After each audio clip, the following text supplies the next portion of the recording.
Now, what if I told you that one of these sets here could double in value over the next few years? So whether you're a Lego fan, collector, or investor, we're going to break down the recent haul of sets that I've purchased and go through some key insights into their investment potential. Stick around because we've got some fascinating sets, including a Star Wars helmet, a couple of fan favorite Marvel sets, and something that I'm extremely excited about. It's the return of a popular set from the Lego City series. Welcome back to Lego Centrics, the channel where Lego meets investing. My name's Troy, and today we're going to be running through a bulk lot of Lego sets that I've purchased, and we're going to analyze their potential as investment pieces. So if you're a serious collector or just love geeking out about Lego sets, you've found the right place. Let's dive into everything now, take a look at each set individually and see if I've been able to uncover a few hidden gems. So first up, we've got a set that many of you may be familiar with. It's a set that I've purchased in a previous bulk lot, and it's one that we're already seeing great returns with. Hello, old friend. So we've got the Lego Hospital back again in this bulk lot that I purchased. It appeared. The things that I love about this set is it's got, the helicopter here is a brilliant feature. It's got a great ambulance, and the minifigure selection is awesome. So because of the rarity that hospital sets have within the Lego City lineup, it is certainly going to be a popular addition once again to my collection. This set has been a reliable performer in the Lego market. As I touched on in one of my previous videos, hospitals in the Lego City lineup are rare, and the detailed design enhances its desirability. I was really excited to reacquire this set.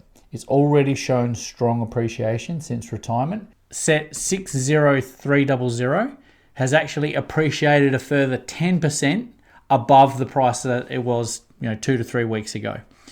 So this means that this set, in a very short space of time, is great. I'm getting some great value added to it. Very much one that I'm going to keep an eye out for moving forward. And if you get the opportunity to buy this set at a discounted price, I'd certainly jump on that opportunity. So next up, we've got Luke Skywalker's Red 5 helmet. It's part of the broader Star Wars helmet series, set 75327. This set was released in 2022, retired in 2023, had a shelf life of roughly about 18 months, which is fairly average in the marketplace. Now, when it first retired, this was sitting in the secondary market at just under its original retail, which typically happens when stores are trying to clear off surplus stock.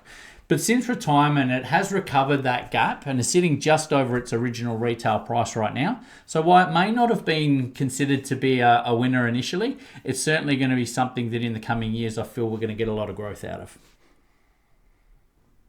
Despite the traditional pre-retirement dip that often occurs, this set has recovered nicely. This helmet set caters to Star Wars enthusiasts and display-oriented collectors, which is a growing niche in the Lego market for sure. Its nostalgic design ensures enduring appeal.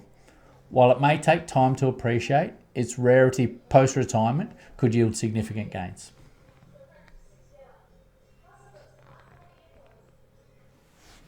So this set here is certainly a long-term play, I think. It's one that you're definitely going to want to keep an eye out for in the secondary market. I think you're really going to be able to get the opportunity at some stage to pick this up in the secondary market at a discounted price. I'd hold on to it for a period of time because that's where I believe you're going to get that growth when the scarcity in the market starts to occur. The reason I like this set so much is because it's part of the broader helmet series, and this series has seen some crazy growth with some of the sets. I don't expect this set to be getting the same level of growth, explosive growth out of it, but I do see a steadier growth over time. It's certainly going to be a positive addition to the growing Star Wars collection I'm starting to get. So next up in this list, I've picked up this I Am Groot set. It is set 76217 as part of the Marvel Infinity Saga series. This set was released in 2022 and still available in retail stores today. Is going to be one that I recommend to keep an eye out for because retirement is flagged for this one in roughly about the next 6 months. It's popular because it's a highly detailed set, it's posable, And it comes with the nostalgic cassette tape accessory that holds broad appeal for Marvel fans, collectors and display enthusiasts. With stores clearing remaining stock and its relatively low retail price, it's an accessible investment opportunity.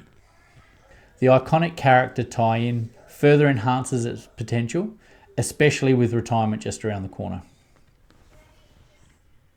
So expect to see some growth out of this set after retirement.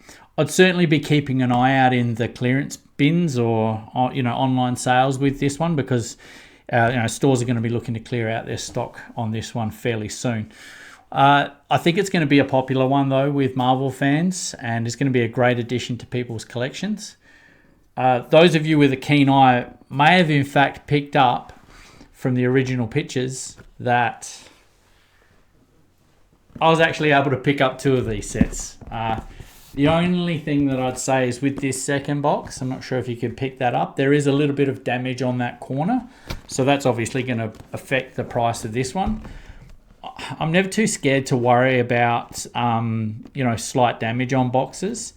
Because a lot of collectors out there are looking to buy these sets and build them. And you can, the value of this set's, probably $10 or $15 higher than what you would get out of this set.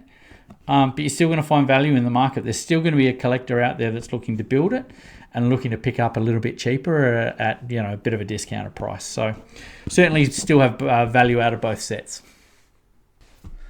So last up in this bulk lot, I got 76247. This is the Hulkbuster Battle of Wakanda set.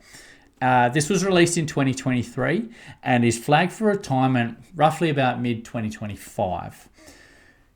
This is a compact build of the Mark 48 Hulkbuster armor and makes up part of the greater Infinity Saga series once again.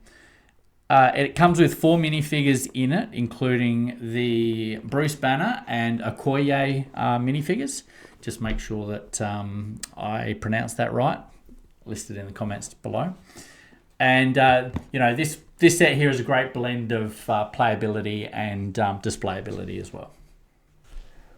While this set doesn't feature exclusive minifigures or groundbreaking builds, its connection to Avengers Infinity War and the accessibility for younger fans give it a moderate growth potential.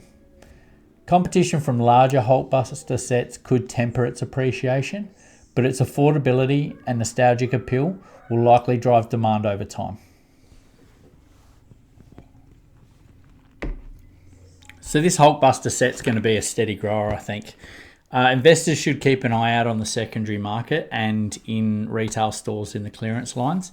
Because of the retirement occurring relatively soon on this, you could get the opportunity to pick up a bargain. Part of the reason that I like this set is that I feel like it's a lot more accessible to the general public. About it is that it's actually built to minifigure scale, and whenever you have that, it certainly has some appeal to the mock builders throughout the marketplace. So yeah, it's one that I feel we're going to see a little bit of growth in over time, but it's not going to explode like some sets out there. Well, if you thought my last 2 purchases were impressive, get ready to be blown away once again. So I purchased all 5 of these sets for the tiny price of $140. And doing the research on what their current market value is, that sits at about $525. Now, admittedly, there is a little bit of damage to some of the boxes, and so I'd be confident though of assessing the value of these sets at about $450. So if you do the math on that, that's a 320% increase in the value of my investment, which is just amazing. This haul is certainly a diverse mix of sets, that's for sure, but something that I still believe there is some investment potential in them. I'm certainly excited about it adding the Lego hospital set to the series or to my portfolio again. I think I'm going to grab that set at every opportunity. The growth that we've already seen in that set over such a short period of time has been amazing. The Star Wars Red 5 helmet, I believe, is also going to be potentially a longer hold from an investment point of view with a much smaller growth over time, but still something that I believe is going to have value. The Marvel sets, the I Am Groot and the Hulkbuster, I believe we're probably going to see a little bit more of a moderate growth over time. With the Hulkbuster set certainly having appeal because it's a much more affordable and accessible design when you compare it to the large UCS Hulkbuster set. So each of these sets brings something unique to the table, but I think that this latest haul is going to be a valuable addition once again to my Lego portfolio. But what are your thoughts on this? Which of these sets do you think has the greatest investment potential? Leave a comment in the section below and we can continue the conversation down there. Thanks for watching Lego Centrics. If you've enjoyed this breakdown, please like and subscribe to the channel. Hit the bell icon so that you can stay up to date with my most recent video releases. Please remember though, that Project 50K isn't about me giving you financial advice. It is simply me sharing my journey into Lego investment, and I'm hoping that what we can do is create a community here where we can all prosper together. For more information in regards to the disclaimer, please check the description below. And until next time, I look forward to us all building our portfolios together, one brick at a time.